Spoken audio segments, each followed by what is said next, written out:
Hello, dear students. Welcome to Nidhi Science Academy. Today we will start new topic Unit 3, Electrochemistry.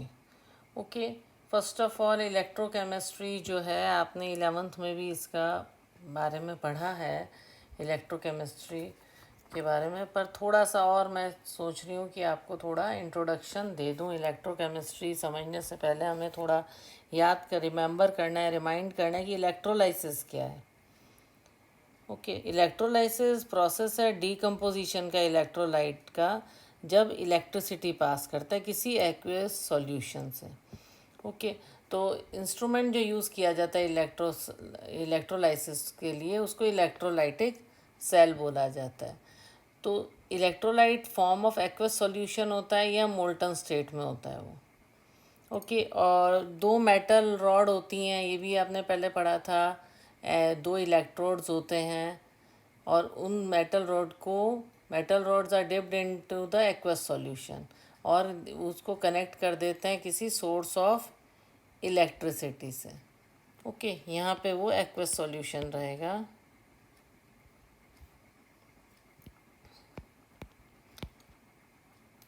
Okay, तो उसके बाद क्या होता है, रॉड्स कनेक्ट होती हैं तो एनोड जो होता है इलेक्ट्रोड होता है जिसमें oxidation at which oxidation takes place, और ये पॉजिटिवली चार्ज होता है। और कैथोड नेगेटिवली चार्ज होता है जहाँ पे रिडक्शन होता है। क्लियर? तो प्रोसेस में क्या होता है, अकॉर्डिंग टू दिस थ्योरी, जब भी इलेक्ट्रोलाइट चाहे एसिड है, बेस है, सॉल्ट है, जब वो डिज़ोल्व होता है वाटर में मोल्टन स्टेट के अंदर, तो जो प्रोड्यूस पॉजिटिवली और नेगेटिवली चार्ज आयन प्रोड्यूस करता है। तो जब करंट पास किया जाता है तो पॉजिटिवली चार्ज आयन का कैथोड की तरफ जाते हैं। पॉजिटिवली चार्ज आयन कैथोड की तरफ जा रहे हैं ना, आप देख ही रहे हो इसमें, they are moving towards cathode. ये रहे पॉजिटिव, उनको कैटायन बोलेंगे। और नेगेटिवली चार्ज आयन एनोड की तरफ जाते हैं क्योंकि एनोड पॉजिटिवली चार्ज है। ओके, तो एनायन उनको बोलेंगे हम, एनायन। ओके, तो oxidation takes place for cation. एक तरह से हम इसको इस तरह से लिख सकते हैं,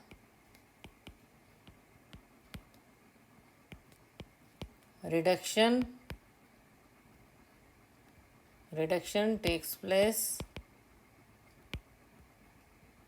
एट कैथोड। कैथोड पे रिडक्शन हुआ। ओके, तो इसमें दो हमने देखे,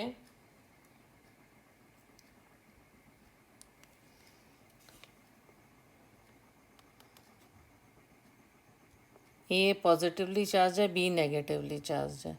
ओके, तो ये देखिए, तो reduction takes place, positive charge कहाँ जा रहा है, ए प्लस कहाँ जा रहा है, कैथोड की तरफ जा रहा है। तो यहाँ पे रिडक्शन हो गया। और इसी को हम फॉर एनायन कैसे लिखेंगे, for anion we will right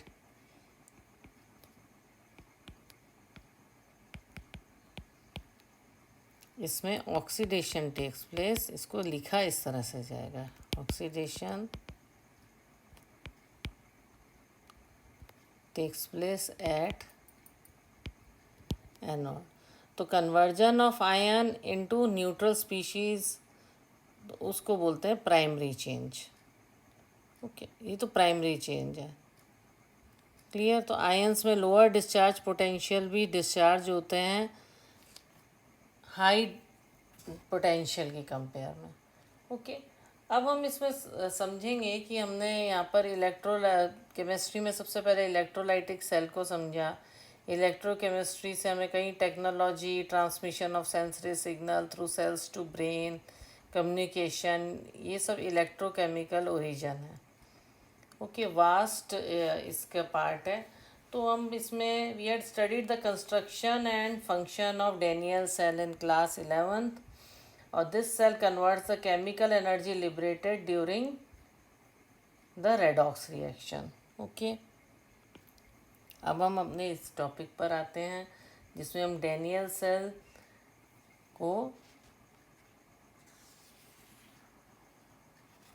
वो ड्रॉ करते हैं और उसके से रिलेटेड मैं आपको बताती हूँ। जैसे जिंक, सॉलिड के लिए एस लिखेंगे, copper it is aqueous, then zinc aqueous, then plus copper it is solid. Okay, तो in electrical energy has an electric potential कितना है, कन्वर्ट्स क्या करता है, जो डेनियल सेल होता है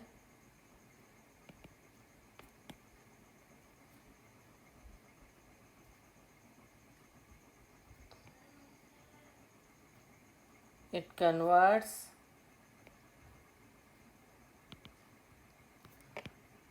chemical energy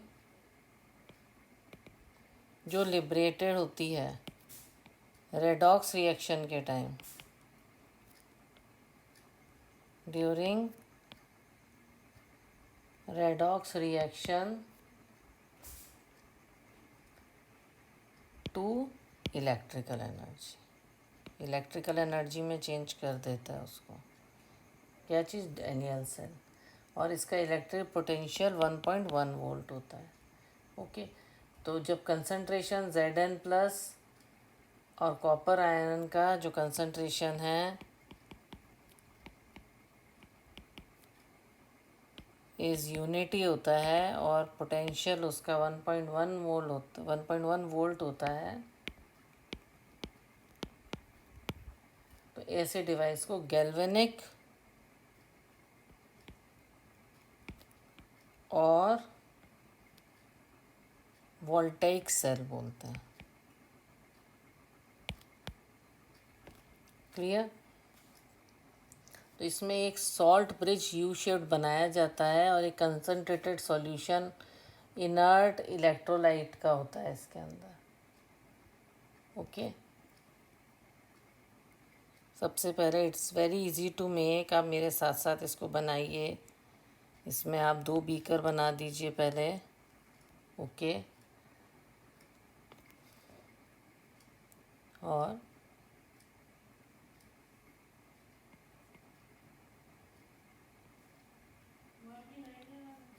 okay, this is zinc rod,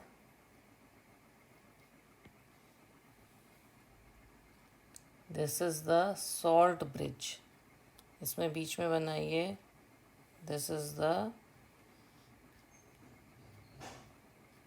salt bridge.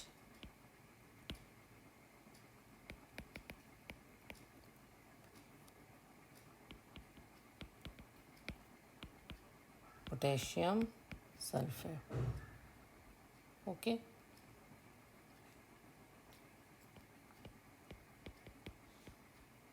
ये जिंक रॉड है, यहाँ पे सॉल्यूशन है ZnSO4 सॉल्यूशन है, इट इज़ हेयर।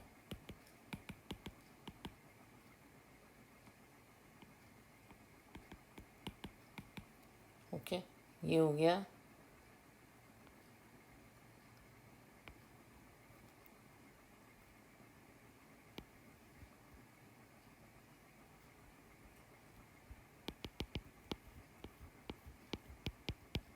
एक और रॉड बनी, this is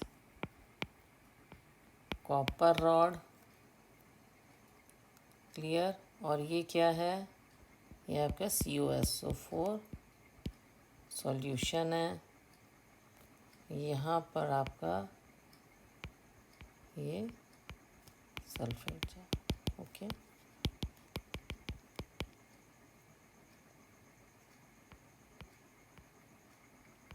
like this it is going here. Clear दिख रहा होगा आई होप। इधर इधर ये SO4 हमने बना, and this is Zn2 plus. Okay, this is cathode, here it is anode. Okay, ये हो गया movement of cations. Okay, movement of cations. और इस तरफ रहेगा movement of anions, movement of anions. ये देखो मैंने पहले ही बताया था, ये रहा कैटायंस और एनायंस का movement. Okay, anions are negatively charged, cations are positively charged. Cathode is negative and anode is positive. Okay, तो इसमें Zn2 प्लस और ये कॉपर का मूवमेंट इस तरह से हम शो करेंगे। अच्छा, अभी हमने कनेक्शन, इसमें चार्ज जो है फ्लो नहीं करवाया, तो इसके लिए हम एक यहाँ पे वोल्ट मीटर अटैच करेंगे। You can say volt meter और एम मीटर।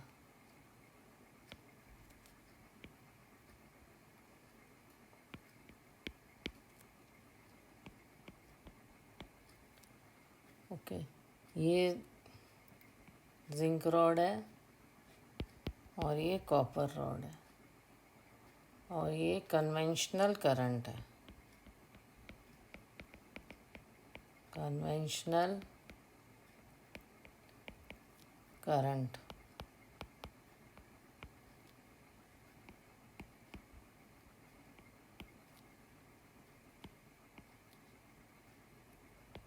ये Zn2 प्लस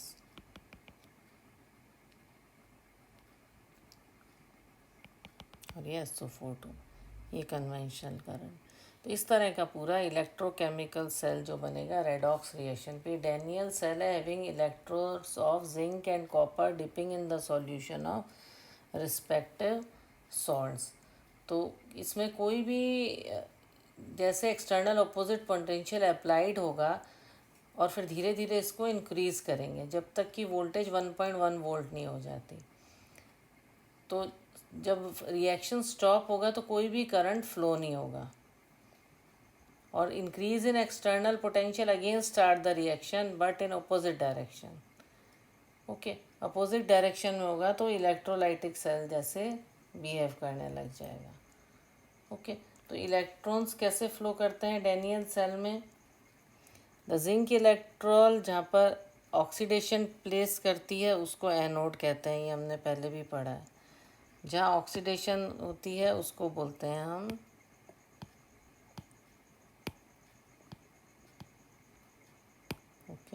उसको बोलते हैं एनोड। यहाँ पे oxidation takes place at anode. The copper electrode at which reduction takes place वो कैथोड है। ओके, तो कुछ इलेक्ट्रॉन प्रोड्यूस होंगे जिंक इलेक्ट्रोड पे। ओके, जिंक इलेक्ट्रोड पे तो इलेक्ट्रोड रिच है इलेक्ट्रॉन में और इसको हम नेगेटिव पोल कहेंगे। और कॉपर जो इलेक्ट्रोड है उसको इलेक्ट्रॉन चाहिए for reduction of copper ions. तो कॉपर रॉड है उसको कॉपर आयंस चाहिए तो उसको बोलेंगे हम पॉजिटिव पोल, इसको बोलेंगे हम नेगेटिव पोल। तो इलेक्ट्रॉन फ्लो होंगे नेगेटिव पोल से पॉजिटिव पोल की तरफ। ओके, तो oxidation of zinc into zinc ions में कन्वर्ट होंगे और produce excess of zinc ions in the left beaker.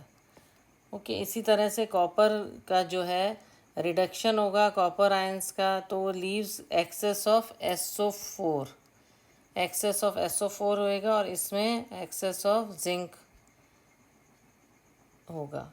Okay, तो इस कारण क्या होगा, reduction of copper ion leaves excess of SO4 ion the solution in the right beaker में। तो इसकी न्यूट्रलिटी मेंटेन करने के लिए कैटायन और ion move through the salt bridge के थ्रू भी कैटायन और एनायन मूव करेंगे। ओके, तो as copper from CuSO4 solution कहाँ डिपॉजिट हो जाएगा? CuSO4 सॉल्यूशन से कॉपर इलेक्ट्रोड पे।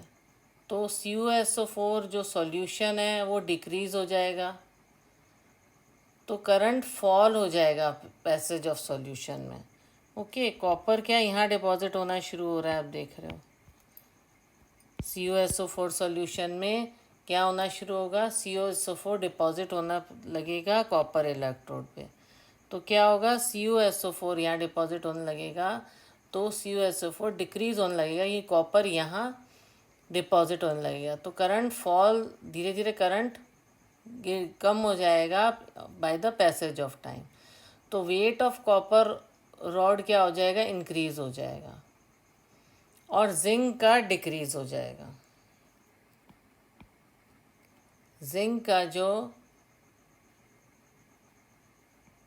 जिंक रॉड का जो वेट है वो डिक्रीज़ हो जाएगा और कॉपर रॉड का इंक्रीज़ हो जाएगा, क्योंकि copper deposits on rod. Okay, तो if an increasing external opposing potential अगर हम अप्लाई करते हैं तो रिएक्शन कंटिन्यूसली टेक्स प्लेस हो जाता है। ओके, तो अगर हम उसको एक्सट्रीम पे ले जाते हैं तो रिएक्शन स्टॉप हो जाता है। अगर कंटिन्यूस टू टेक्स प्लेस होगा तो डिपॉजिट होता जाएगा, तो रिएक्शन स्टॉप हो जाएगा, करंट बिकम ज़ीरो। और ज़्यादा इंक्रीज़ करेंगे तो क्या होगा, current flows in the opposite direction. Okay,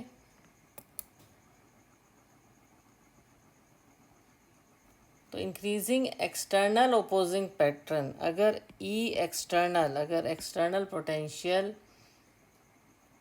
कम है तब तक तो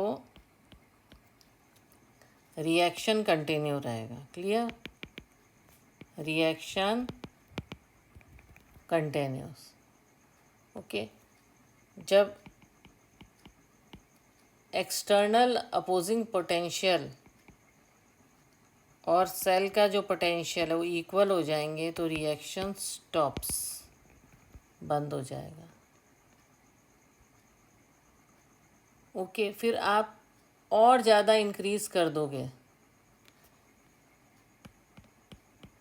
एक्सटर्नल प्रोसेस को, फर्दर इंक्रीज से क्या होगा, करंट ऑपोजिट डायरेक्शन में फ्लो करने लगेगा। Clear, current flows in the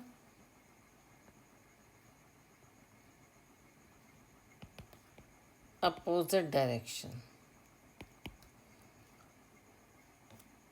okay, तो इस तरह से अपोजिट डायरेक्शन में करंट फ्लो करने लग जाएगा। तो इसको हम एक डायग्राम से भी समझा सकते हैं और इसी के और दो डायग्राम बना के फ्लो अपोजिट डायरेक्शन में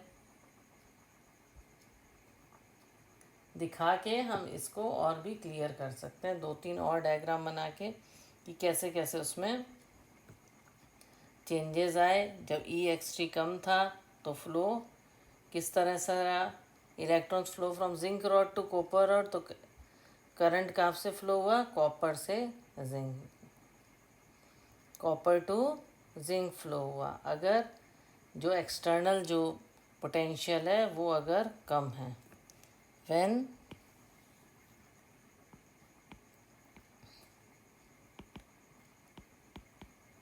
1.1 वोल्ट से कम है तो electron flow from zinc rod to copper rod. Okay, electron flow करेंगे और current flows from copper to zinc. Zinc dissolve हो जाएगा, zinc dissolves at anode.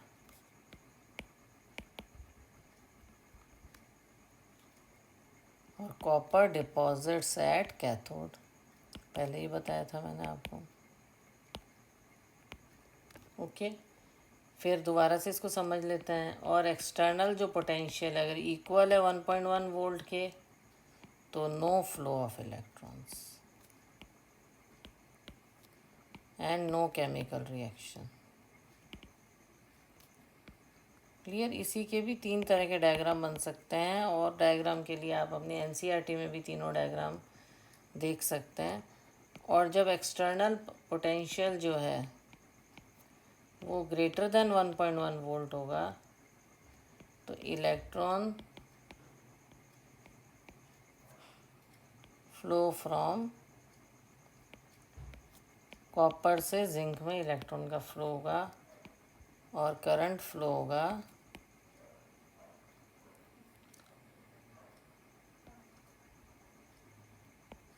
From zinc to copper. उससे क्या होगा, अपोजिट हो गया तो जिंक क्या होगा, डिपॉजिट होना शुरू हो जाएगा। Zinc is deposited at zinc electrode and copper dissolve होना शुरू हो जाएगा। Dissolves at copper electrode. Clear. तो ये मेनली इलेक्ट्रोकेमिकल सेल में हमने फंक्शनिंग ऑफ डेनियल सेल्स बताया है, जब एक्सटर्नल वोल्टेज जो है opposes the cell potential. Okay. E X T greater है, 3 हमने बता दी इसमें। फर्स्ट ओके, सेकेंड सिचुएशन को दोबारा एक्सप्लेन किया तो आई होप अच्छे से आपको क्लियर हो गया होगा। तो गैल्वेनिक सेल में मेंशन हमने इसको 11th में भी पढ़ा है, पर इससे और भी इलेबोरेटेड लेवल में है। गैल्वेनिक सेल में केमिकल सेल जो होता है, केमिकल एनर्जी जो है रेडॉक्स रिएक्शन में इलेक्ट्रिकल एनर्जी में कन्वर्ट होती है, और इसको गिब्स एनर्जी और स्पॉन्टेनियस रेडॉक्स रिएक्शन कहते हैं।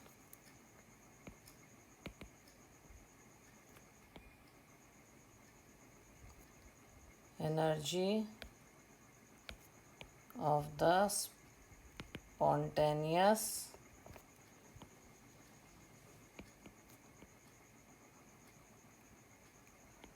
redox reaction, okay, is converted into electrical work, जैसे हीटर में, फैन, गीज़र में। Okay. Galvanic cell electrical chemical cell होता है जिसमें केमिकल एनर्जी को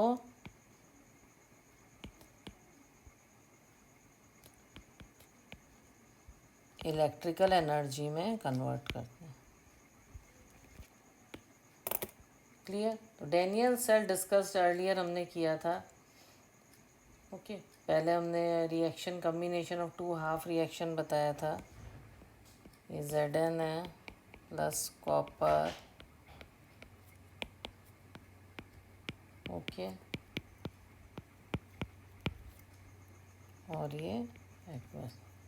ये रिएक्शन कम्बिनेशन है 2 हाफ रिएक्शंस का। पहला हो गया reduction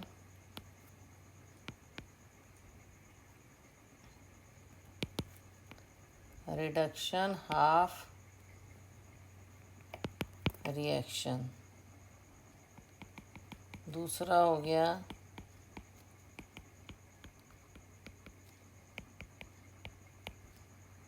oxidation half reaction.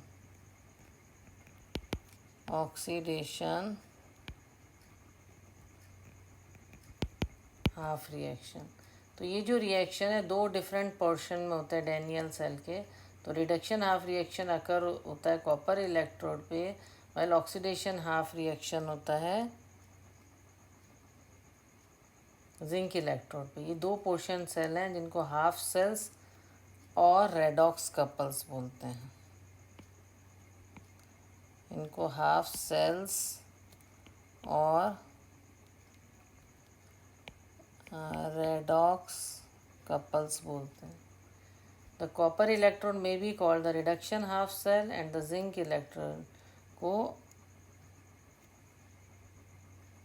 Reduction half cell और ऑक्सीडेशन हाफ सेल ये भी बोलते हैं। रिडक्शन हाफ सेल भी बोलते हैं और ऑक्सीडेशन हाफ सेल भी बोला जाता है। ओके, तो हम कंस्ट्रक्ट करते हैं innumerable number of galvanic cell on the pattern of Daniel cells और कम्बिनेशन करते हैं कई हाफ सेल्स का। तो इलेक्ट्रोलाइट्स जो होते हैं दो हाफ सेल्स के, वो कनेक्ट किए जाते हैं इंटरनली एक सॉल्ट ब्रिज के थ्रू, और कई बार दोनों इलेक्ट्रोड डिप किए जाते हैं सेम इलेक्ट्रोल सॉल्यूशन में, तो हमें सेम इलेक्ट्रोलाइट सॉल्यूशन में तो सॉल्ट ब्रिज नहीं बनाना पड़ता। ओके, आगे आज आपको इंट्रोडक्शन इसका क्लियर हो गया होगा। कल मैं इसको और एलाबोरेट करके आपको क्लियर करूँगी और अच्छे से समझाऊँगी, जितना अच्छे से मैं समझा सकती हूँ। I will do my best so that you can understand each and everything. Okay then, please like, share and subscribe my channel. Okay, thank you.